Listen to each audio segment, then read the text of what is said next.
Good evening, everyone. My name is Nigel Cory. I'm the Associate Director for Trade Policy at the Information Technology and Innovation Foundation, ITIF. Firstly, I want to thank Jane and everyone else at the Institute for International Trade at the University of Adelaide and the China Institute for WTO Studies at the University of International Business and Economics in Beijing. I wish, ideally, I could be there in person to participate, if not at least virtually to participate in the Q&A and the panel. Looks like a great agenda and set of speakers. Firstly, ITIF is a non-profit, non-partisan research institution based in Washington, DC, that focuses on the intersection of public policy and technological innovation. My colleagues and I focus on the full range of tech issues.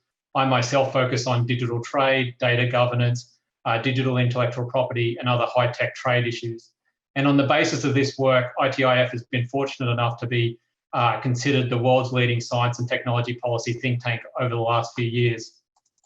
And while we're based in Washington, DC, and we also have an office in Brussels, we're globally focused. We're usually traveling incessantly, meeting with countries and regional multilateral institutions, given the increasing interest in all things related to innovation.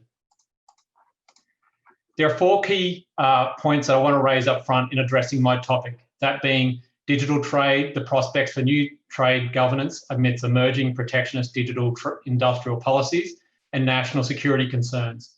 First, that there has been some progress on new digital trade and economy agreements and cooperation, and there is the potential for this to grow, but they are set against a backdrop of restrictions that spread in type and number that further accentuate an already fragmented global digital economy. Second, hope depends on the few ambitious countries working pragmatically to create new rules and models for themselves and as part of models for those many countries that have not yet decided which policies and approaches to follow. And these rules and this model are even more critical for small and medium-sized economies, whether it's Peru, Australia, New Zealand, Nigeria, Kenya, Uruguay, Chile, and others who need these rules to build economies of scale that are critical to success in a global digital economy. And this can't wait on multilateral progress, as the lack of rules and cooperation creates a vacuum that is being filled by new restrictions, many of which I see nearly every week.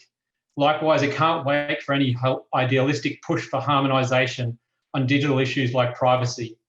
Third, new digital trade rules are much needed, but they're not enough and need to be complemented by proactive, early and broad engagement by trade negotiators, regulatory and other domestic agencies and other policymakers on new data and digital policy issues as they change, not putting greater emphasis on international implications and international cooperation and principles early on, and instead trying to retrospectively deal with issues, as the EU tends to, just makes this goal, this effort, all that much harder. Fourth, broad and unspecified national security concerns around digital issues can undermine any and all agreements and future prospects, and otherwise can accelerate the global fracturing of the internet. So what's at stake? A lot. Digital trade and data-driven innovation, which we define as the use of data to create value, is increasingly important to economic growth, competitiveness, scientific discovery, and social progress. Technological innovation, such as cheaper storage, faster computing, better algorithms, has made it easier and less expensive to collect, store, analyse, and transfer data and digital goods and services for people and firms around the world.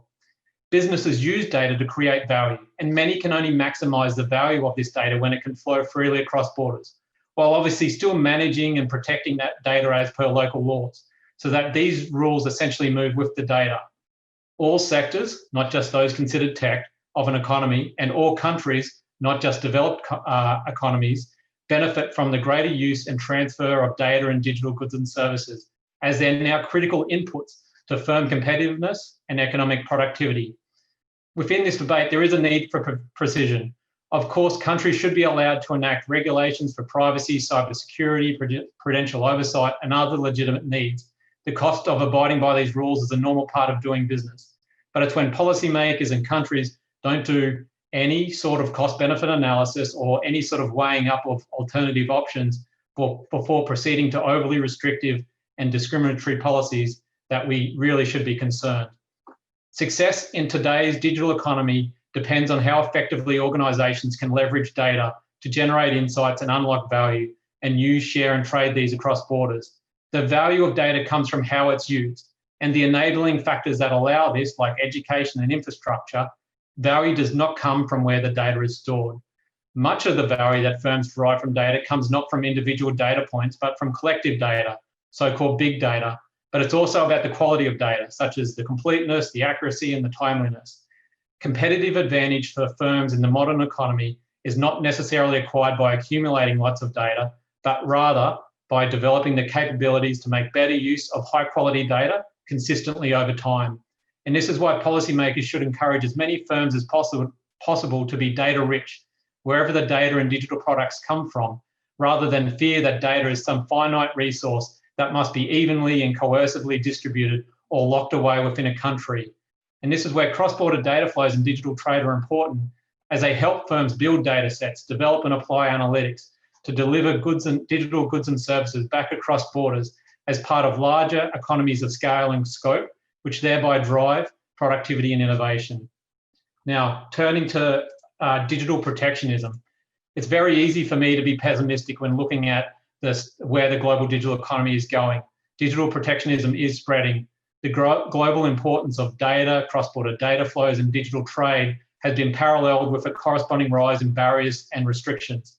The global internet and digital economy is already heavily fragmented at the application level, the policy level, and increasingly at the technical layer.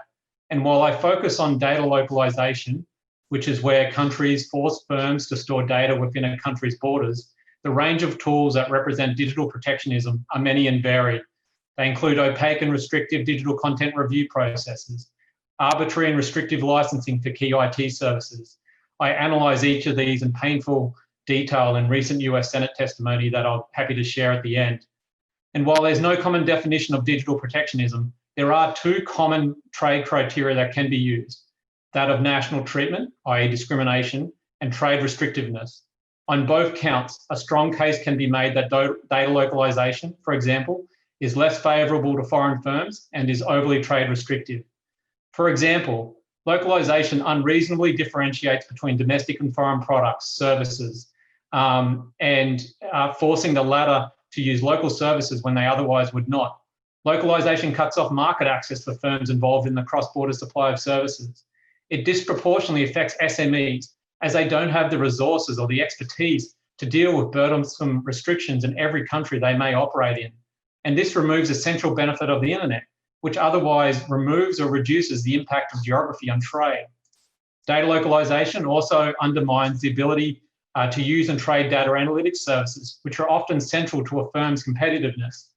With localization, firms have to try and pull down a local version of their analytics platform to be hosted locally, and then figure out what, if anything, can be sent between the local and global platforms. And this is both a trade barrier and a huge barrier to innovation, as it means local firms don't get value-added services and insights that come from global data aggregation and analysis, especially for cybersecurity, fraud, money laundering, which obviously happen on a global, not local basis. Turning to these graphics that I did in a previous report in 2017, it shows that a growing number of countries, developed and developing, across the political spectrum are enacting data localization. In this report, I identified 34 such barriers, but many more have been added. I'm hoping to do an updated report on this next year. And the overall trend line in terms of where these barriers to data flows is only increasing. Obviously, personal data is a common target. For example, Australia retains a misguided localization requirement for health data, but it's much broader. Financial, accounting, and tax data is among the most restricted forms of data. New Zealand requires localization for accounting data. And some of these requirements are simply due to outdated pre-internet laws. Some are inadvertent in that policymakers unintentionally enact them. And so they sort of represent this lack of a broader analysis.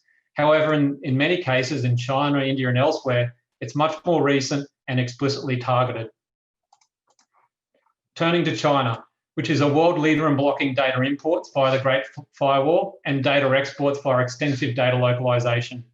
Oracle, the global IT firm, describes China's internet as being unlike any other countries in that it's more like a gigantic intranet with few connection points to the global internet. China to China internet traffic never leaves the country. China is adding new restrictions at the policy or the application layer what feels like every month. This list here provides an idea of how many areas are affected and how long China has been enacting these types of restrictions. Turning to the main motivations, there are three main motivations, often overlapping, for localization and other digital protectionism measures. Firstly, many policymakers reflectively and mistakenly believe that data is more private and secure when it is stored within a country's borders. However, in most instances, data localization mandates do not increase commercial privacy nor data security. Given their local legal nexus, firms have to abide by local laws.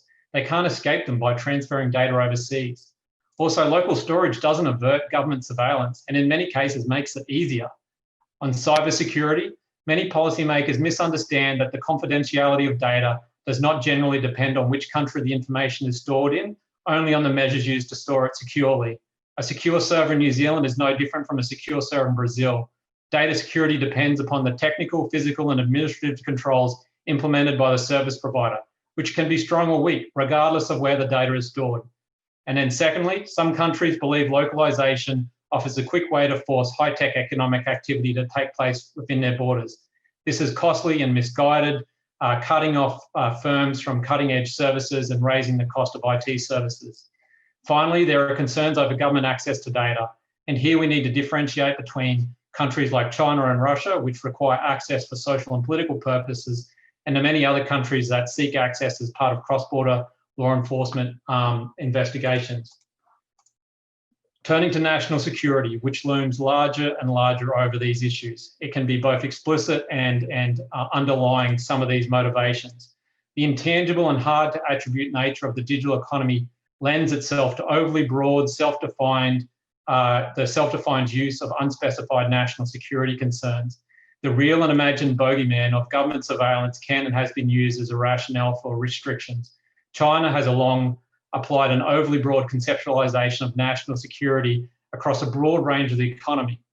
Now, where countries do have clear national security concerns, these need to be clearly and specifically detailed as possible, so not to be misused or overly applied to unfairly affect broad commercial and trade activity, such that Australia and the United States have recently done with some foreign investment review processes. However, recent US action to target Chinese firms like TikTok and WeChat based on unspecified concerns about national security without citing any evidence, doing so simply because the firms are Chinese, this all just undermines the US ability to advocate for an open, fair global digital economy. It can obviously be reused by others, as it has in India. Likewise, countries like Australia and the United Kingdom undermining encryption, which is the central tool for data privacy and protection on the global internet, often in the name of national security, undermines their broader efforts. So where do we stand globally? Starting with China.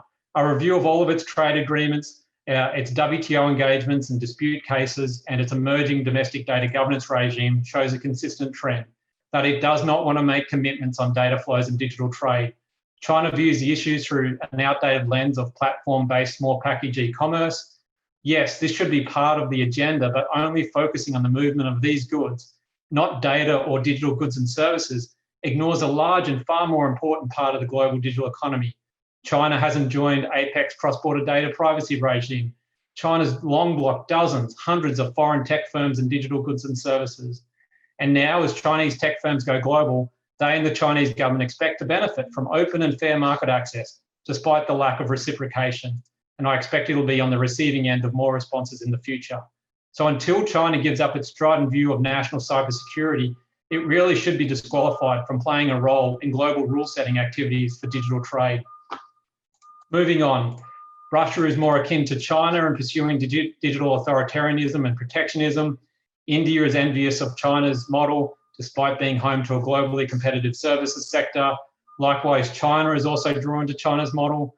UNCTAD advocates for developing countries to pursue a protectionist-based digital industrial development strategy. Meanwhile, in Africa, the many countries on the continent are just starting to debate about whether to add a digital agenda to its recently completed African continental FTA. So it still has a long, long way to go. Meanwhile, the EU's approach is misguided and untenable, as it's based on the expectation that every country should harmonise to its version of data privacy. The positive language it tables in trade agreements is immediately preceded by exception language that allows anything, including localization, as long as it's in the name of privacy. No doubt, GDPR has caused a Brussels effect, forcing major trading partners to adopt similar regulations. But even here, countries like Brazil adapt from it, not copy and paste. Furthermore, the EU's main tool, adequacy determinations, is inconsistently and opaquely applied to only a few countries, mainly former colonies.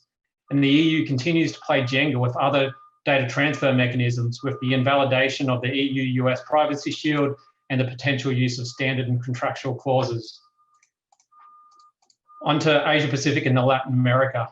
Apex CVPR will hopefully expand and adapt over time, eventually becoming, hopefully, a globally accessible model of interoperable data governance. Asean also holds promise with its data governance framework and pillars, where it's moving towards an interoperable approach that allows members to level up over time as they develop. Latin America also represents a real bright spot, with Pacific Alliance countries plus Uruguay and Brazil actively engaged in regional and multilateral debates on digital trade. The World Trade Organization and its joint statement initiative negotiations on e-commerce are a great initiative, building understanding amongst a broad range of countries and policymakers, following 20 years of largely fruitless discussions at the e-commerce work program. I want to be hopeful about the JSI. It truly represents promise and progress, but its currently broad membership with China, Russia, and the EU means it's unlikely to be ambitious, especially on data flows. Better to narrow membership and push for ambition. So what is the model that holds the best prospect for Pragmatic Process? I think it's the Digital Economy Partnership Agreements between Australia, New Zealand, Singapore, and Chile, which build on new digital trade rules with new mechanisms for cooperation on AI, e-identity, data-driven innovation, and other issues. However, I recognise that soft commitments on cooperation are a dime a dozen in trade agreements. They need to be operationalised and brought to life to add value. And this is what I hope these countries will do and prove next. It stands out to me as new digital trade rules only get countries so far, given how much modern trade involves behind the border regulatory and legal issues, which continues to change with technology. My equation is new rules plus new cooperation plus proactive and early policy engagement on new issues based around common principles and processes will equal maximised, interoperable based digital trade. So this sort of is an approach that needs to be done early and across issues, both at the domestic debate, while also simultaneously doing it with like-minded, sort of similarly ambitious trading partners. But it's not just about trade, it's about the related issues, such as how to improve facilitation in terms of the cross-border access and exchange of data for law enforcement requests. Current mechanisms are slow, taking months and months, while obviously digital crime is increasingly prevalent. Updated mutual legal assistance treaties would be great, as well as further Cloud Act agreements by the United States, such as it's negotiated with Australia, the UK, and as it's doing with the EU. Furthermore, countries need to provide much greater resources and attention to supporting digital development in developing countries. Also, recent MOUs between Singapore's central bank and its regulatory counterparts in Australia and the United States and elsewhere provide greater certainty and confidence to regulators who are often sort of adverse from engaging in trade negotiations, as these provide them with confidence that they can still do their job, while assuring firms that they can move data and engage in data-driven innovation. But it's not just there. There is a real need overall for global leadership on global digital trade and economy issues. I give a lot of credit to the former Japanese Prime Minister Abe for pushing the Data Free Flow of Trust initiative, while Japan chaired the G20. The global partnership of AI also holds promise to push a common agenda. There's also hope that the United Kingdom may use its upcoming time as chair of the G7 to push a digital agenda, including sort of like-minded, ambitious partners. Concluding on this point, what I want to highlight is that those countries that want to build an open, rules-based, innovative and interoperable digital economy need to keep seizing the leadership opportunities to advocate for new and better rules. Unless they do, the vacuum created by the current uncertainty or lack of rules at the WTO and elsewhere, and the lack of leadership will be continued to be filled by countries enacting a growing range of restrictive measures that undermine the potentially transformative impact that data and digital tools can have for people and firms around the world. And with that, I want to highlight a range of material that I've mentioned that I'll ask Jane to share. Otherwise, you can please email me and I'll share it with you. And with that, I want to thank you all again for the opportunity to present. And I look forward to reviewing the full recording of the event. Thank you very much.